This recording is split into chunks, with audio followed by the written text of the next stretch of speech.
Hi guys, my name is Katie. It is early in the morning, it's about 6:30, so I am drinking coffee out of my Alice in Wonderland cup, my favorite cup, because we are all completely bonkers and the best people are the ones that go down the rabbit hole. I truly believe that. So today I am going to show you guys how to make maple candied jalapenos. So my first video I did cowboy candy, which is just your candied jalapenos, and then I did a recipe on how to pickle jalapenos. I have a fermenting video coming to you, but they are in the jar fermenting at the moment, so I'll wait until we have a finished product to show you guys the end.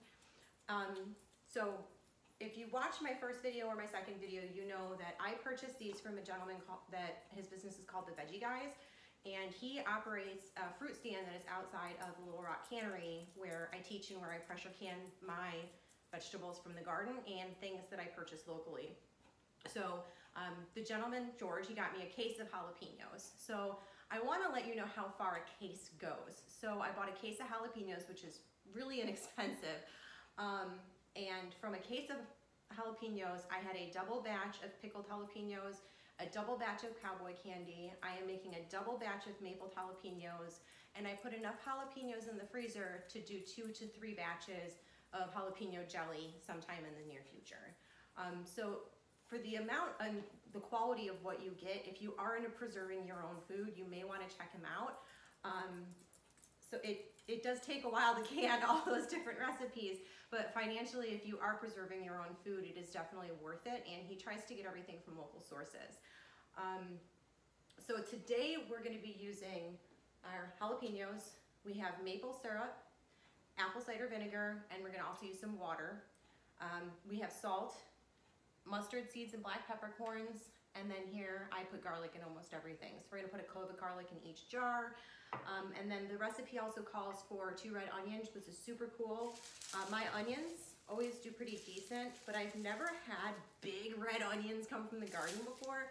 So like, this is my pride and joy this year, it's this big guy right here. So these are from my garden.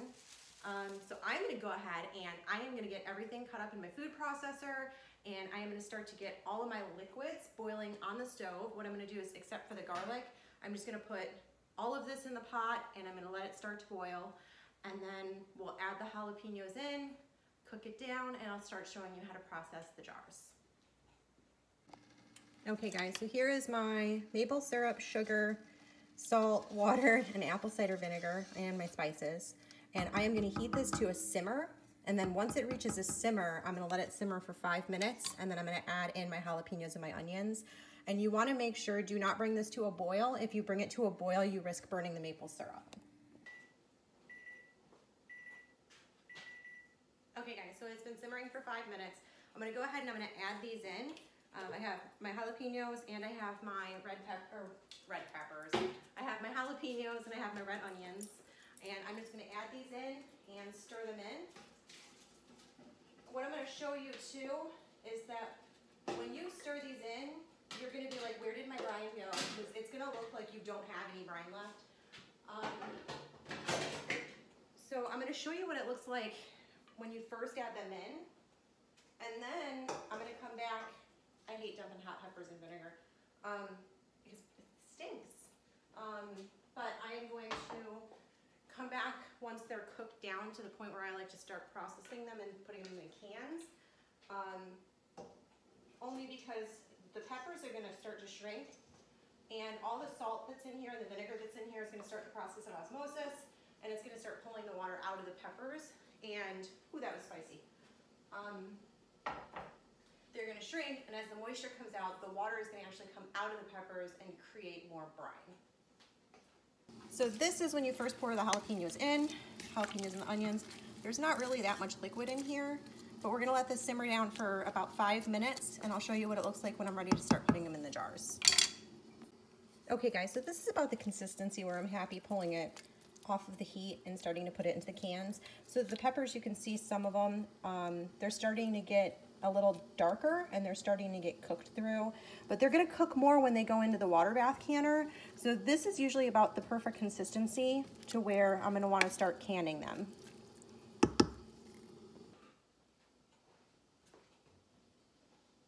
Okay, so I have my hot sanitized jars, I have my jalapenos, and I have my garlic.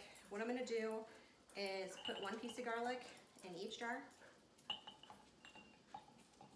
I have a dog running around with a toy right now. She wants to play. I am gonna take, don't touch your jars, they're hot. I do this all the time, so if you watch me do that, just remember to use a jar lifter. I've been doing this for a while, so it doesn't really bother me. I'm gonna take my liquid and my jalapenos, and I'm gonna put them into the jar, and I am gonna just fill these up until it looks like they're pretty much full. And then what I'm gonna do is take out all the bubbles, and once I have these jars filled, I'll show you how to debubble your jars.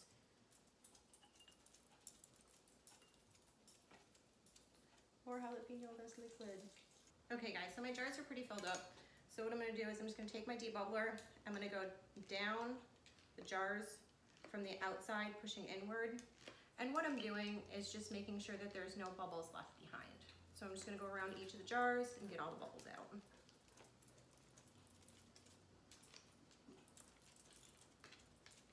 So as I was cooking these, like as I was cooking the cowboy candy, I was dreaming of like tacos and enchiladas and nachos. And then as I was cooking these and I was smelling everything, I was like, all I can think about is like breakfast burritos and like omelets with leftover taco meat. So yeah, there's where my problem with food stems from, is it always leads to another recipe or something else. But so these are definitely going in some breakfast burritos now. I gotta try it. Okay, so now I'm gonna bring everything up to a 1/2 inch headspace. And if you use your debubbler, there's these little grooves on the bottom that actually tell you the inch. So my 1/2 inch is right here. So what I'm gonna do is place that on the jar. And this one has too many jalapenos, so I'm gonna pull one out. And now everything is sitting at the level of a 1/2 inch. And you really wanna make sure that you use the correct headspace in every recipe that you use, because if you have incorrect headspace, it can cause your jars not to seal properly. Okay, so now I have to take my jars and I have to clean the rims of my jars and make sure that there's no moisture on them. Since I'm using maple syrup and sugar, this is a very sticky recipe, and I am going to actually take some regular, just white vinegar, and I am gonna wipe down the rims of these jars with vinegar to get any of the sugar off of it. And then I'm gonna take the dry part of the towel and I'm gonna go and wipe the rim again, making sure that I'm just drying off any of the moisture. So now I'm just gonna put my lids on, and then I am gonna apply my rings. So these did come out of boiling hot water. So they were sanitized in boiling hot water. And when they come out of the water, just remember, if you're touching them, they are hot. They make little magnetic jar lifters. These two are stuck together. They make little magnetic jar lifters that you can use to put these on. A lot of people do use those. I don't. I'll actually show you how to use a jar lifter here in a minute, because I don't think anyone has actually seen me use one. So when you put your lids on, you just want to go fingertip tight. You don't want to over tighten your lids, because you can cause a fake seal, or you can cause the jar to explode if you put too much pressure on it. So, So just fingertip tight on each one.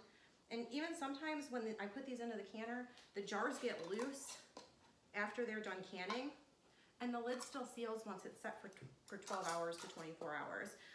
So once these come out of the canner, also remember, don't try to tighten the lids back down, just leave them, or the bands back down, the lids will seal themselves. So I have all of these ones ready.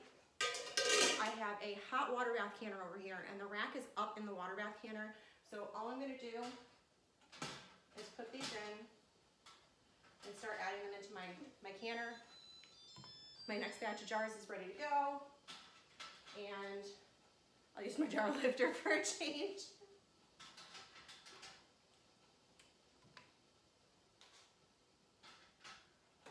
So I'm gonna leave those up. I'm gonna can my next set. Okay guys, so they've been turned off and they have been resting for 5 minutes in the water. The water has completely stopped boiling at this point.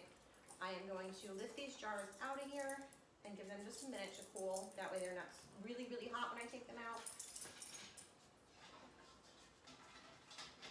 Okay.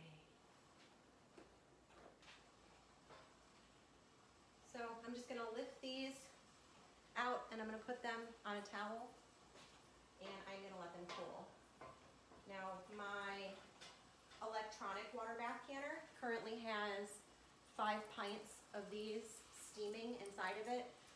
The electric water bath canner runs it for 35 minutes, and that's just because the electric, it's a steam canner, so the steam takes longer than the water bath.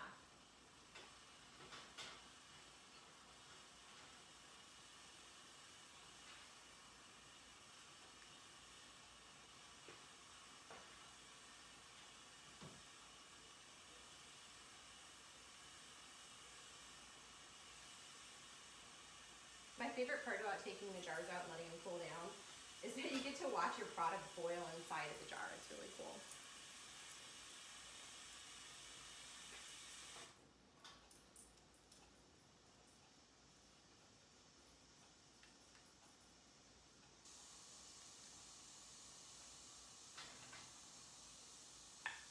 Whoops, they're talking. So out of this recipe, I got 13 half pints, and I got, oh, they're talking, 5 pints that are being processed, and I also have 3 half pints that are fresh in the refrigerator. So a double batch makes you quite a bit. And just remember, with 1 case of jalapenos, I made a double batch of cowboy candy, a double batch of pickled jalapenos, and a double batch of my maple candied jalapenos, and I still have enough left over to make jalapeno jelly and to make salsa this weekend. So if you are new to preserving your own food, I highly recommend you check out the Little Rock Cannery. We do gardening classes and canning classes up there, and just remember, guys, good food comes from your own hands. I have class to go teach. We're gonna go can some tomatoes, so I hope you have a wonderful weekend. Oh, that's spicy. Oh.